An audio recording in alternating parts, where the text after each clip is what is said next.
If your toddler is not yet talking and you're trying to figure out what words should I be focusing on, what things should I be doing to try to get them using some words, well then this video is for you. I'm Jill. I'm the mentor mom. I've been working with toddlers with speech delays for almost 25 years. And today I want to talk to you about functional communication. Let's get to it.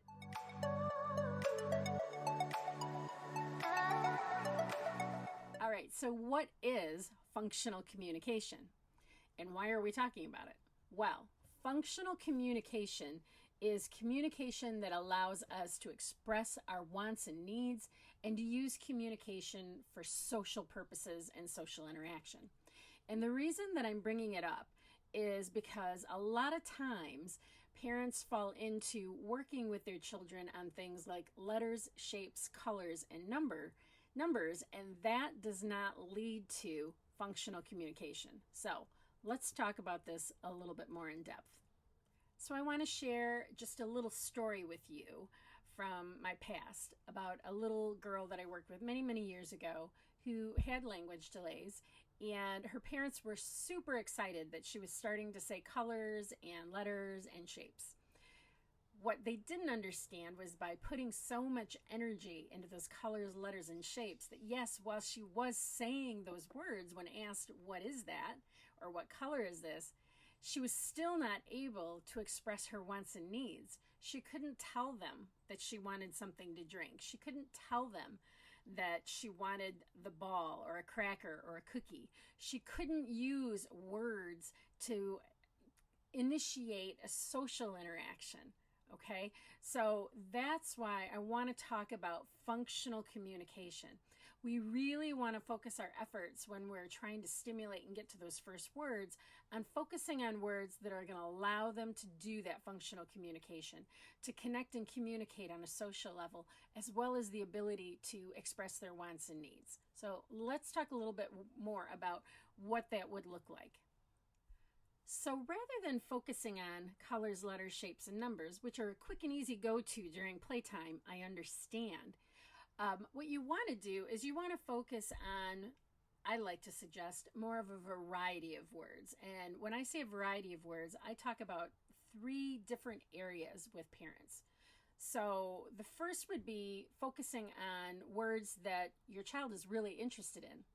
For example, I had a little guy many years ago who lived near the airport, and he was very in tune with whenever an airplane flew over the house, pointing up to it going, right? Well, his parents, following his lead and interest, always focused on plane, plane, plane. Well, guess what his first word was? Plane. Every time a plane flew over, he was pointing and going plane, plane, plane, and looking at his mom and dad. That's what I'm talking about, using words for social engagement, right? He was trying to say to them, hey, look, do you see that plane? Look, there's a plane. So you want to focus on a word or some words that are very, very exciting things that your child is interested in, right? I mean, they may not be interested in cars, and if we're spending all this time working on car, it's just not their jam, right? But if they like dogs, well, then we want to focus on dogs, because then if they see a dog in the community, they can point to it. If they see a dog in a book, they can tell us about it. So start with focusing on a word that is very meaningful and interesting to your child. Before I go on, I want to talk about word groupings, okay? So we can kind of break words up into like 2 big global kind of areas.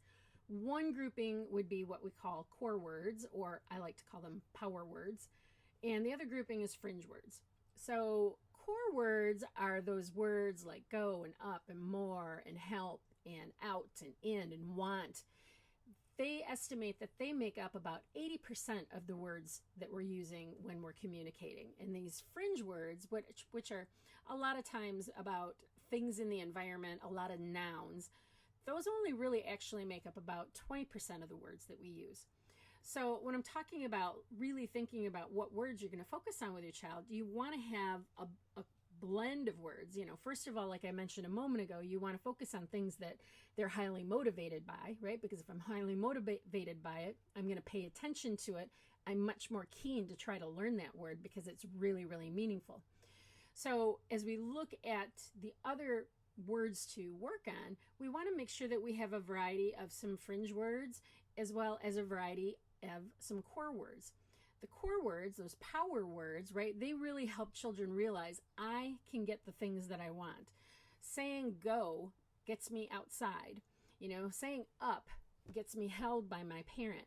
So when I'm working with families and we're working on kind of building that vocabulary, what I suggest to them is write down and make a list of like 10 to 20 words that you would really love your child to say.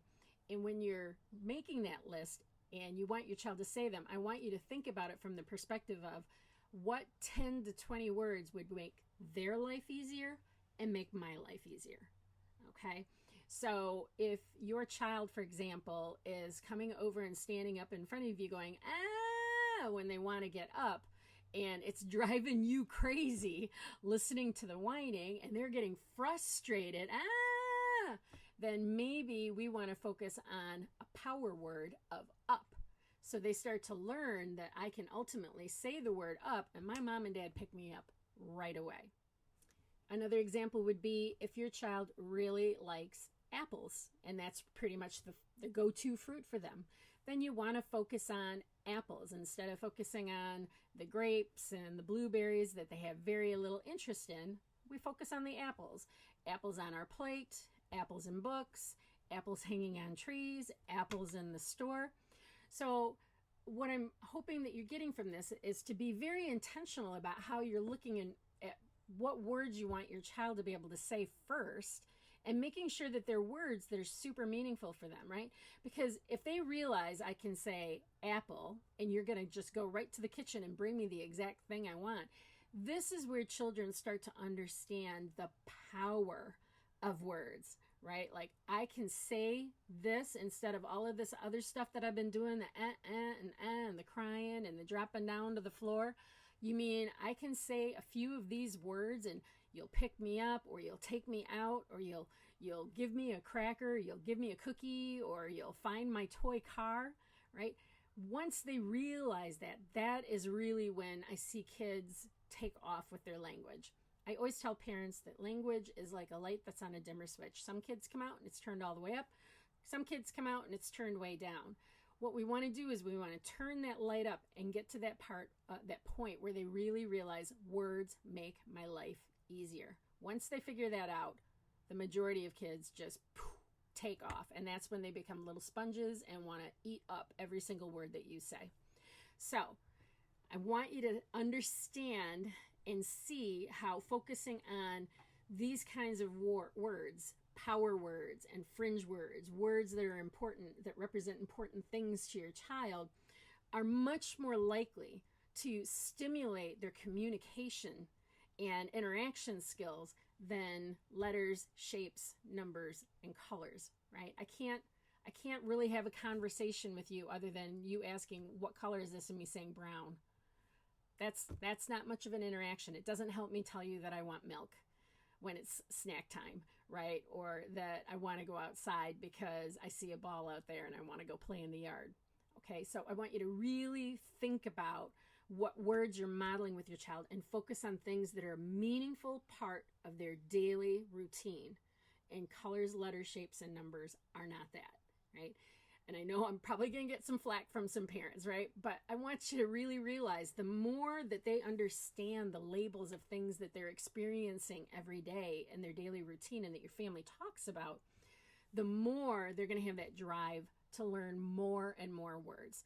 Letters, shapes, colors, and numbers, all of those things are going to come later on. It's not something that you need to worry about with a 2-year-old, right? They get to learn all that in preschool. That's what preschool teachers like to teach: colors, letters, shapes, and numbers. You know, if your child is interested in it, I mean, you can go ahead and talk about it, but I'd really put the emphasis on meaningful things from their daily routine. All right, that's all I've got for you today. If you found the content in this video helpful, please do me a favor and be sure to like and subscribe to my channel. By doing so, you are helping me rise above and get out in front of more parents with my messages, tips, and strategies. And I really, really appreciate that support. So I do want to share one other bit of exciting news for anyone out there who is struggling to get their toddler talking. I am going to be opening the doors to my membership site where you will have access to my course and to me on a monthly basis, where I will help support you and coach you through getting those toddlers talking and ultimately, hopefully, to sentences. That is always my goal, is to get them talking like a typical 3-year-old. So if you're interested in learning more, please click on the link below.